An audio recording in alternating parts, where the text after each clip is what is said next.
31শে জুলাইয়ের মধ্যে যেসব বিষয়ে একমত হবে সেগুলো চূড়ান্ত দিতে হবে বলে মন্তব্য করেছেন জাতীয় ঐকমত্য কমিশনের সহসভাপতি অধ্যাপক আলী রিয়াজ।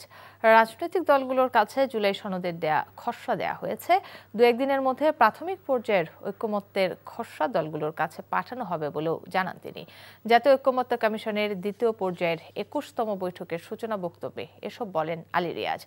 আজকের আলোচ্য সূচিতে রয়েছে তত্ত্বাবধায়ক সরকার কোন প্রক্রিয়ায় গঠন হবে, সংসদে নারী আসন, ন্যায়পাল ও মহা হিসাব নিরীক্ষক নিয়োগ।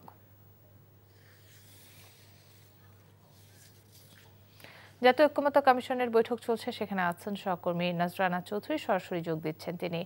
নজরানা, বৈঠকের সিদ্ধান্ত সম্পর্কে আপনার কাছে কি কি তথ্য আছে?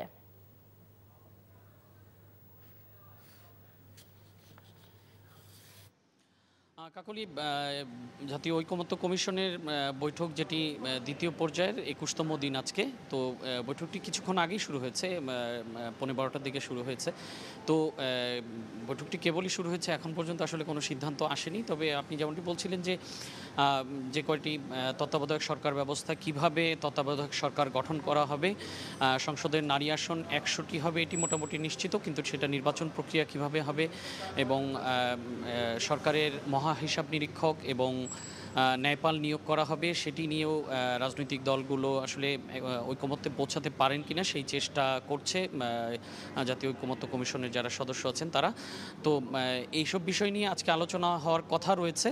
তো আপনি জানেন যে গতকালকে কিন্তু একটি খসড়া রাজনৈতিক দলগুলোকে পাঠানো হয়েছে, জুলাই সনদের খসড়া।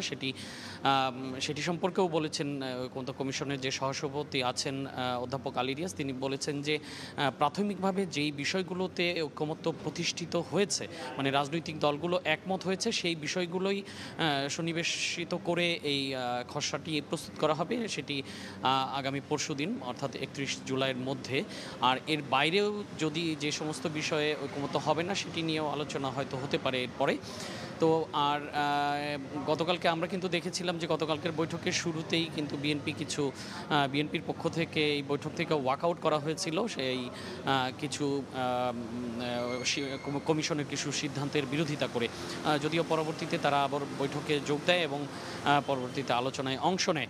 তো আজকের আলোচনাটি কেবল যেহেতু শুরু হলো, এখন পর্যন্ত আসলে কোনো সিদ্ধান্ত হয়নি। সিদ্ধান্ত হলে আমরা জানাতে পারবো। কাকলি। দর্শক, ফরেন সার্ভিস একাডেমি থেকে জানছিলাম জাতীয় ঐকমত্য কমিশনের খবর। বান্ডেল থাকলে প্রতি সেনমানিতে টাকা বাঁচবে। বিকাশ সেনমানি বান্ডেল কিনে জিতুন প্রতি লেনদেনে।